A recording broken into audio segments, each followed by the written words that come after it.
Isang mapagpalang araw po ng Sabado, September 27, 2025. Kabayan, meron po tayong pinaka-latest na weather update sa lagay ng ating panahon. Pero bago natin yung simulan, eto ho, no, kahit i-like nyo lang yung ating YouTube channel, yung update natin sa lagay ng ating panahon ngayon, malaking bagay na ho yun at sobra ko na ho ma-appreciate yun mga kaibigan. So sa ngayon ho ay nakalabas na ng ating Philippine landmass or sa kalupaan po ng Eastern Visayas. Ito nga pong si Bagyong Opong. Lumabas siya dyan sa Western Visayas at nasa West Philippines na po siya ngayon. Inaasahan din na ngayong hapon po or araw ng Sabado ay lalabas na ito ng ating Philippine Area of Responsibility.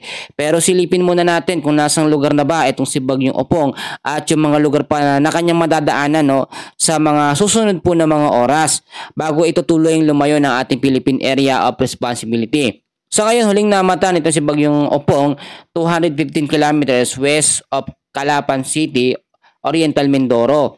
At meron lang siyang lakas ng hangin pa rin na 110 kilometers per hour. May bugso na umaabot ho sa 135 kilometers per hour. Yung pagkilos naman niya, medyo mabilis naman, nasa 30 kilometers per hour pa west, north-westward. So, tanong ng iba, bakit daw ang lakas pa, nasa 110 kilometers per hour yung lakas ng hangin? Naging isang ganap po muli kasi siya na typhoon category matapos siyang lumabas, no, ng kalupaan po o Philippine landmass ng ating bansa dito sa may bandang Western Visayas. So dahil sa wala ng pressure na humaharang dito sa bagyo dahil nasa katubigan na ho siya sa West Philippine Sea, nakakapag-intensify siya or nakakabuelo siya ng malakas na ikot. Kaya naman bigla siyang bumalik sa pagiging typhoon category. Pero huwag kayong mag-alala. Typhoon category yan pero wala naman na sa lupa ng Pilipinas. Tanging trap or extension ng kanyang hangin ang nakakaapekto ngayon. At yung isa pang nakakaapekto ay yung pagpapalakas niya sa habagat or southwest monsoon sa kanlurang bahagi ng ating bansa. So ngayon din, from signal number 3, ibinaba na lamang sa signal number 1. At ngayong araw din, pagka nakalayo pa ng husto, itong si Bagyong Opong, ay tatanggalin na rin yung warning signal. Pero meron tayong signal number 1 pa rin, no? Pero minimal na lamang yung mga pag-uulan. Diyan po sa may Pangasinan, southern portion po ng Aurora, Nueva Ecija, Tarlac, Zambales, Bataan, Pampanga, Bulacan, Metro Manila, Rizal, Cavite, Laguna, the rest po ng Batangas, Quezon, western portion po ng Camarines Norte, Marinduque, Romblon, Oriental Mindoro, northern portion po ng Palawan, kasama po ang Cuyo Island. Yung mga lugar ho na yan ay nakataas pa rin ang signal number 1 yan sa may Luzon. Sa Visayas, meron pa rin tayong nakataas ang signal number 1 sa Aklan, sa northern portion po ng Antique, at ilang bahagi po ng Kaluya Islands, western portion po ng Capiz. So ipapaalala ko muli na posibleng ibaba ang warning signal once na mas lumayo pa etong si Bagyong Opong. So kailan daw lalayo? So eto, wag kayong mainip, i-explain ko, sasabihin ko po isa-isa. Wag kayong magmadali kaibigan, no, at tapusin ho ninyo yung video. So ngayon ho, kanina ho, no, or ngayong alas 5 ng madaling araw, huli siyang namataan 430 kilometers west of Kupi, Subic Bay.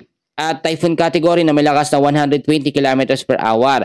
Mamaya alas 5 ng hapon, ngayong araw din po ng Sabado, 770 kilometers west of Iba, Zambales. At nasa labas na yan ng Philippine Area of Responsibility.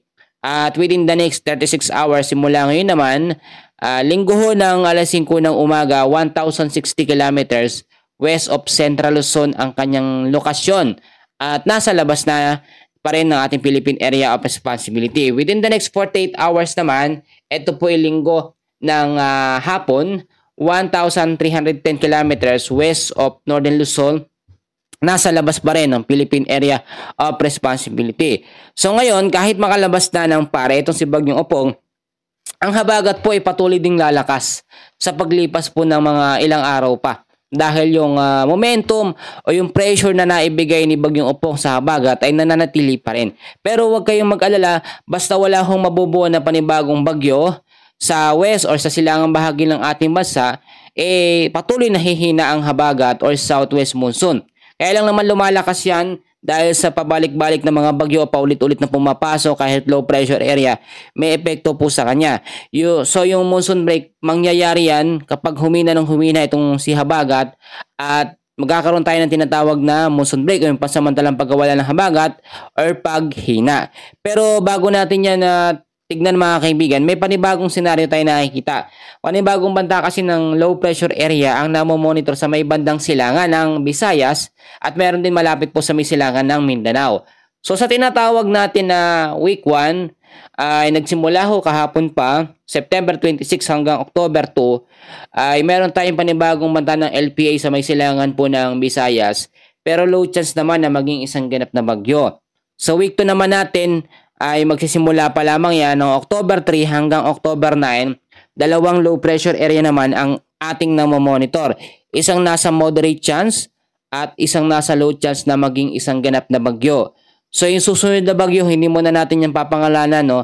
Wag muna kasi nakaka-stress din yan sa mga kababayan natin na paulit-ulit sila nakakarinig ng pangalan ng bagyo at hindi pa nga nakaka-move on. Yung mga lugar na dinaanan ni Bagyong Opong dyan sa may Eastern Visayas, dumaan din ng Bicol Region, Central at South Luzon, may panibago na naman banta na bagyo. Wag muna.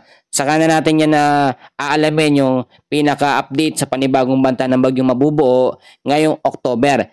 Ngayong October po ay na rin sa pagtatala ng Pag-asa ay 2 hanggang 4 na bagyo ang possible na pumasok sa loob ng ating Philippine Area of Responsibility. So dapat maging handa tayo, maging alerto sa bawat posibilidad na pwedeng mangyari.